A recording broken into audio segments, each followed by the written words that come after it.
Shepard did everything right. More than we could have hoped for. Commander Shepard uncovered the truth. And still, it's not enough. We're at war. No one wants to admit it, but humanity is under attack. But they're sending him to fight Geth. Geth. We both know they're not the real threat. The Reapers are still out there. And it's up to us to stop them. The Council will never trust Cerberus. They'll never accept our help, even after everything humanity has accomplished. But Shepard, they'll follow him. He's a hero, a bloody icon. But he's just one man. If we lose Shepard, humanity might well follow. Then see to it that we don't lose him.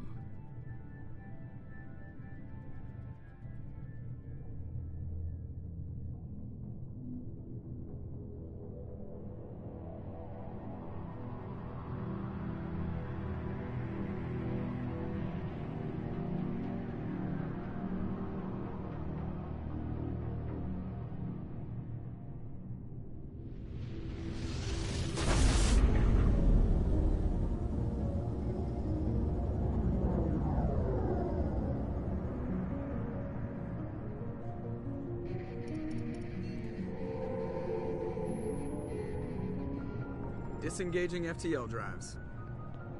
Emission sinks active. Board is green. We are running silent. We're wasting our time. 4 days searching up and down this sector, and we haven't found any sign of Geth activity. 3 ships went missing here in the past month. Something happened to them. My money's on slavers. The Terminus system is crawling with them. Picking up something on the long-range scanner. Unidentified vessel. Looks like a cruiser. Doesn't match any known signatures. Cruiser is changing course. Now on intercept trajectory. Can't be. Stealth systems are engaged. There's no way a Geth ship could pop. It's not the Geth. Brace for evasive maneuvers!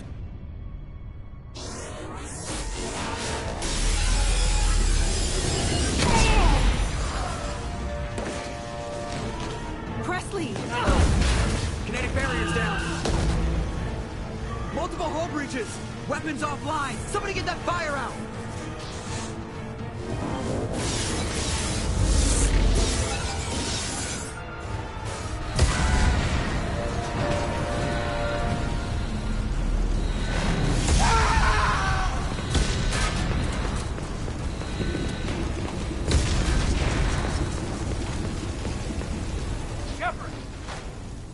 Distress beacon is ready for launch. Will the Alliance get here in time?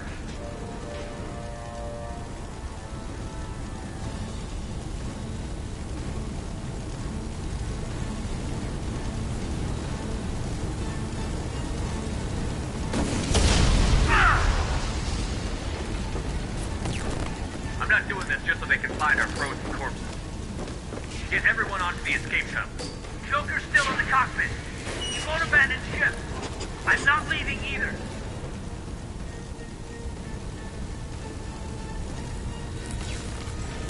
I need you to get the crew onto the evac shuttles. I'll take care of Joker. Commander! Kate, go. Now. Aye, aye.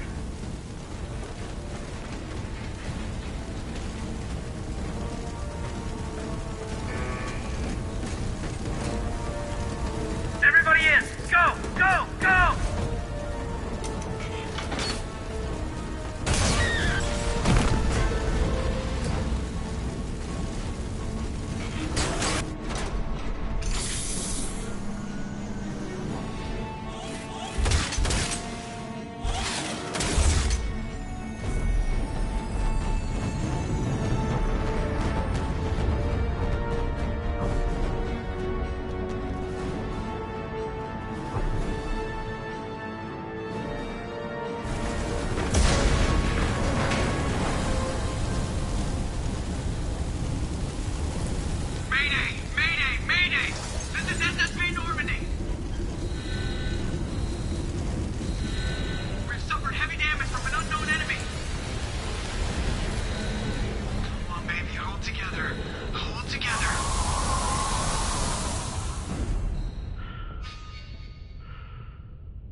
Come on, Joker.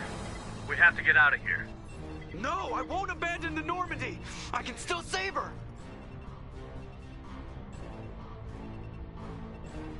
The Normandy's dead. Just like us, we don't get the hell out of here. No, we just have to... Oh no. They're coming around for another attack.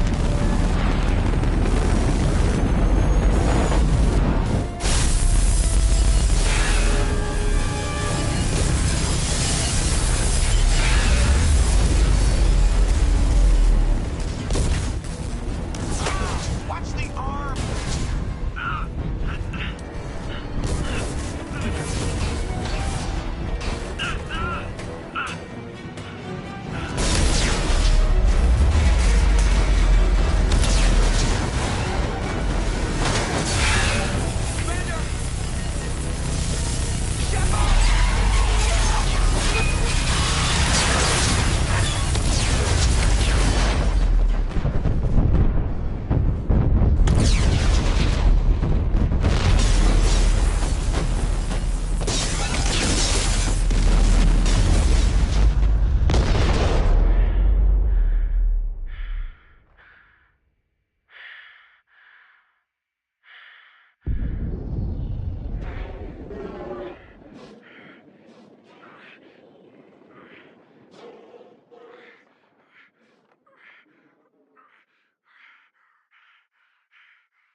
Just another routine mission. Why do they always say that before a mission? Of course it's routine. You haven't done anything yet. It's everything that happens along the way. The choices you make, the paths you choose, that turn the routine into anything but. Of course, that's how it started. A routine mission, answering a distress call.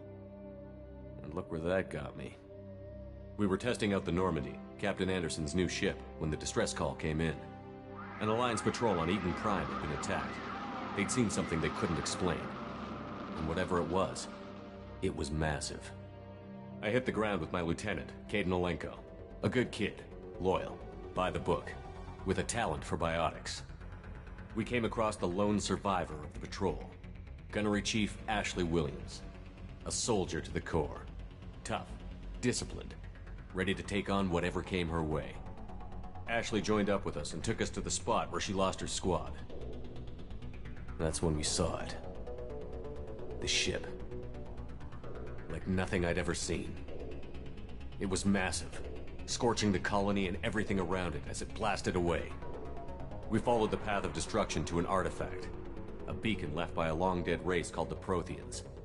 The colony had dug it up, and whoever attacked them had tried to take it. Chief Williams made the mistake of getting too close. It hit her with some type of energy. I grabbed her and threw her out of the way. That's when it hit me. Hard. Every muscle in my body went rigid. I couldn't move, could barely breathe. Everything went black. And then I saw something. A vision. A dream. A nightmare. By the time I woke up, we were halfway to the Citadel on our way to meet the Council. I was expected to explain what I'd seen. Anderson came along. So did Adina, our political representative on the Citadel.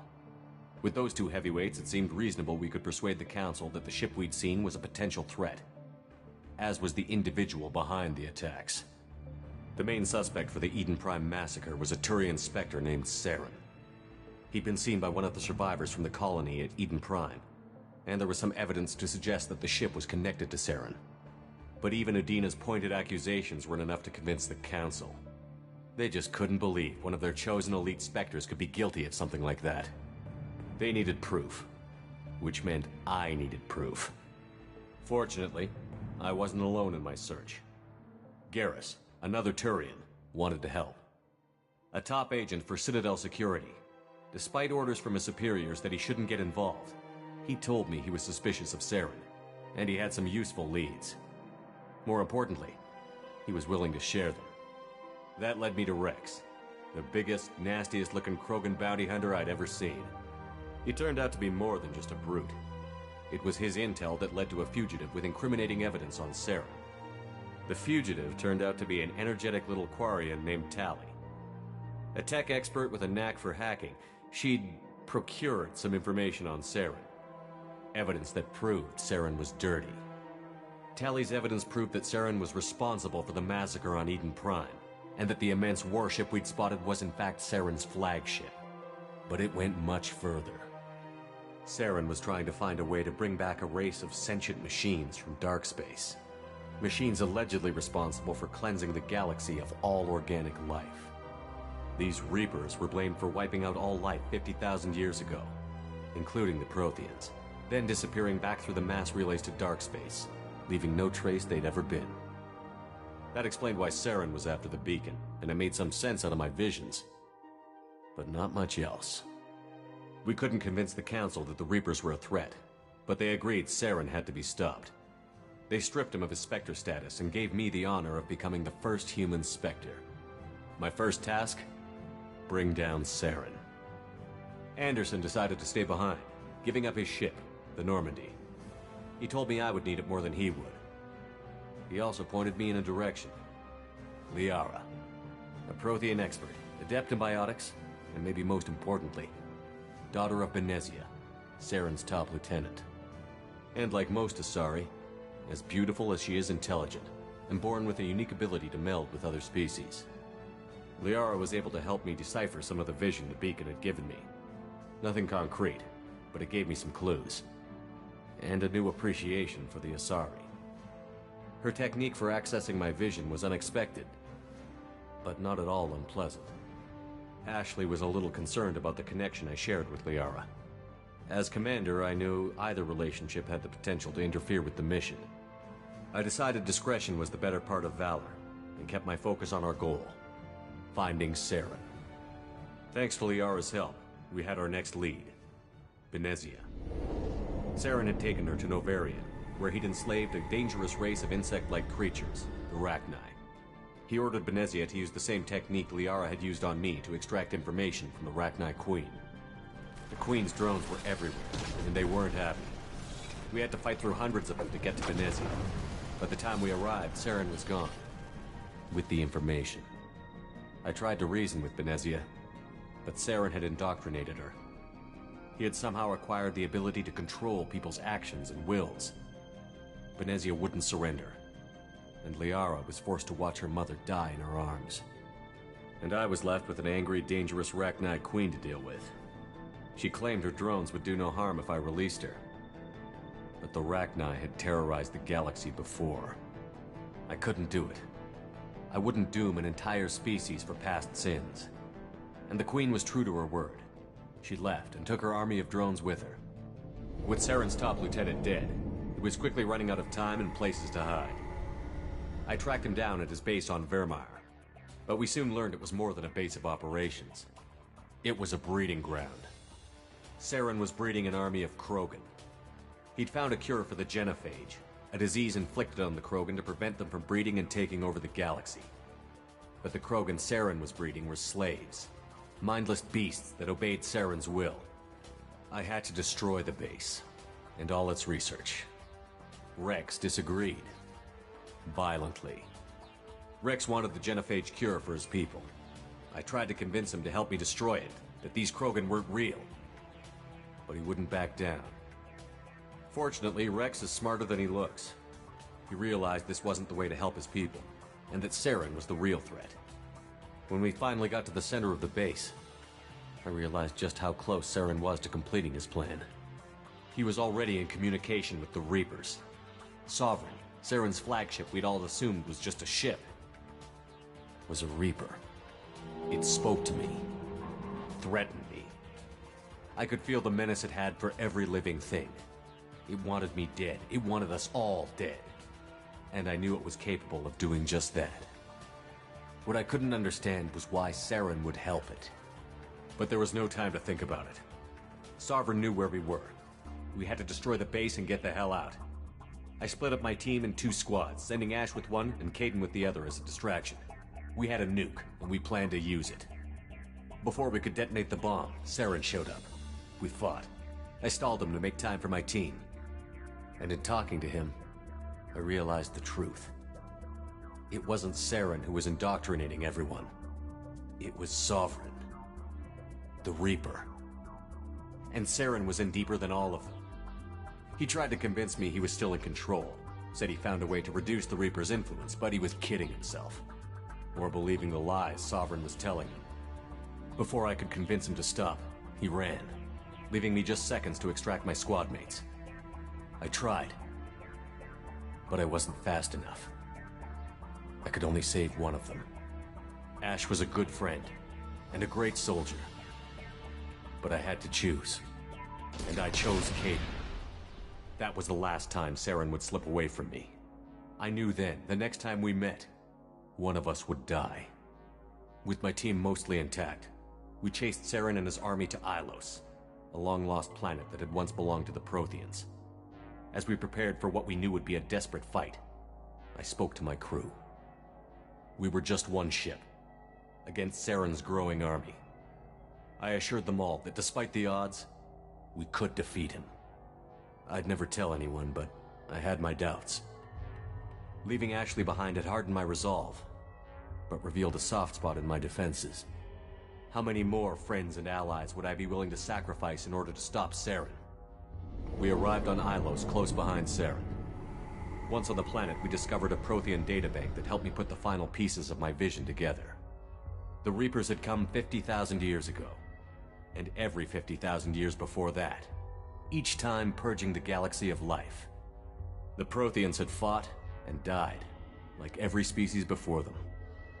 But a few survived long enough to leave a parting gift. The Protheans had discovered that the Citadel was the key to controlling the mass relays. By sabotaging the Citadel, they found a way to close the relays to dark space, slowing the Reapers' return, giving us the time we needed to find a solution to stop the Reapers once and for all.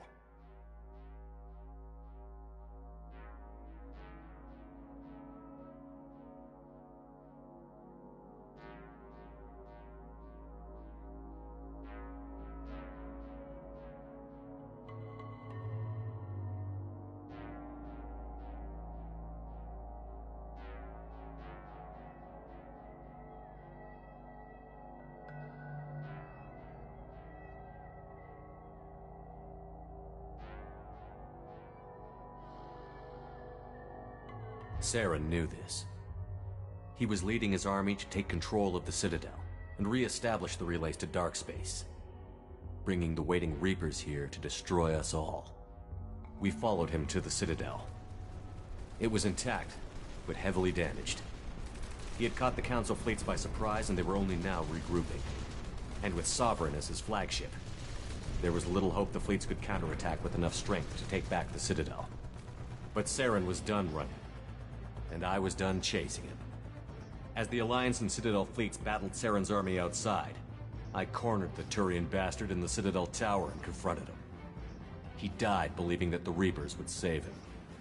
As I fought to regain control of the Citadel, the Council's flagship, the Destiny Ascension, fell under attack.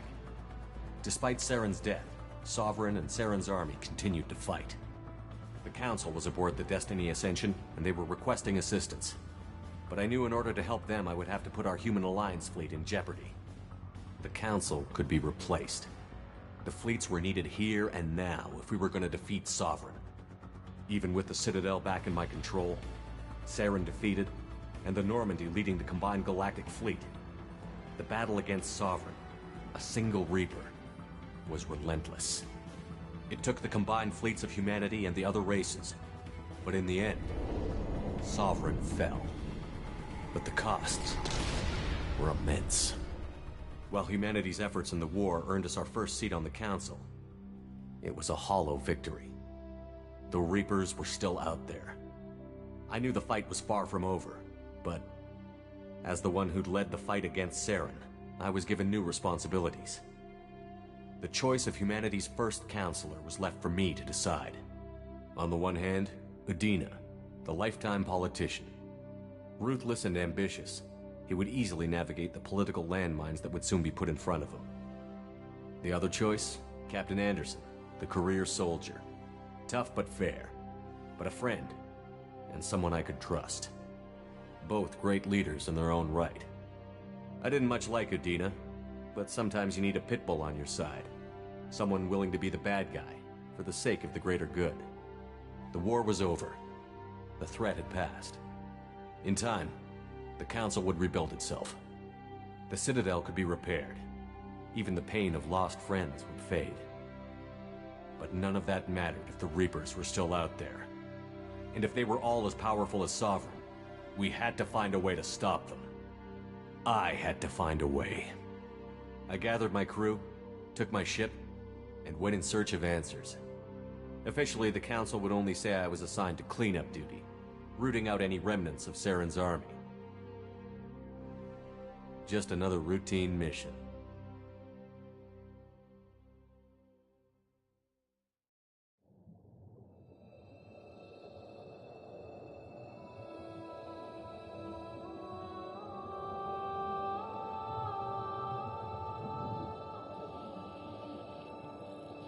Commander Shepard has been recovered. The Lazarus Project will proceed as planned.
monitor. Something's wrong. He's reacting to outside stimuli, showing an awareness of his surroundings. Oh my God, Miranda, I think he's waking up. Damn it, Wilson, he's not ready yet. Give him the sedative. Shepard, don't try to move. Just lie still. Try to stay calm. Heart rate's still climbing. Brain activity is off the charts. Stats pushing into the red zone. It's not working. Another dose. Now. Heart rate dropping. Stats falling back into normal range. That was too close. We almost lost him. I told you your estimates were off. Run the numbers again.